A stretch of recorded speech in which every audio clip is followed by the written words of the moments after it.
Writing. What is analytical writing? Analytical writing evaluates data by breaking down the material into its component parts.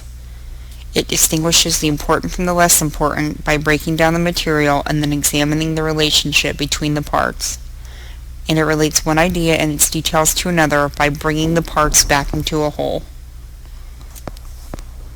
An analytical writer should organize material in a proper manner. This helps the reader know what's going on. The writer should also reveal that organization in the document by walking the reader through your paper, and finally help the reader recognize the logical development of the writing and see how the bits and pieces fit together by asking yourself if the reader can see your position on the subject. There are three types of analyses in analytical writing: rhetorical analysis, process analysis, and casual analysis. Rhetorical analysis discovers how a text persuades its reader. There are multiple questions to ask while performing rhetorical analysis, such as, what is the context of this text, and who is the intended audience for this text? Answering these questions will help you find out how the writing persuades the reader. Process analysis discovers or explains how a situation or issue works. It also offers steps where an effect is achieved. The first step is how to create an effect, which is creative process. The next step is how the end product occurs, which is comprehension-based, and the desired result is that the reader does something.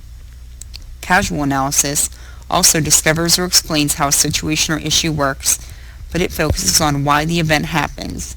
It involves counter evidence playing an important role and employs other modes of writing. Analytical writing does a number of things. Ask yourself as a student, how will you break down the material? Analytical writing helps you do this because it teaches students how to devise analysis methods to study a situation or issue. It also requires research because the facts to be documented are never provided up front. This is when you bring the pieces back together with information from various sources. It requires the writer to have a rich understanding of the audience, know your audience's prior knowledge and their background. And it requires the students to work with an indeterminate evolving rhetorical situation which is essentially unpredictable, because you will never know what your position will be on the situation. There are 4 levels of knowledge in analytical writing.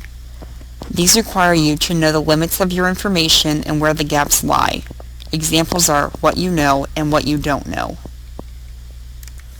There are 3 basic principles of all writing: clarity, conciseness, and correctness.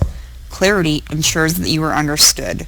Conciseness means say what you need to say in as few words as possible. And correctness involves precision and mechanical correctness. Precision, say exactly what you mean, and make sure that there are no misspellings. Check your word usage, punctuation, subject-verb agreement, and other common errors for mechanical correctness. Other important considerations in writing: appropriateness. Consider the audience and their needs when writing your paper. Complete. Make sure there is nothing left unsaid. And coherent. Your paper should be a unified whole focused on one central theme. Keys to good writing. Your title should be 4 or 5 words. Your information needs to be organized so the reader can follow along. Every word should count. Plan what you will write about in advance. Use active voice instead of passive voice because active voice is more precise, interesting, and shorter. Constantly check your work and know the writing style of your workplace. More important writing tips.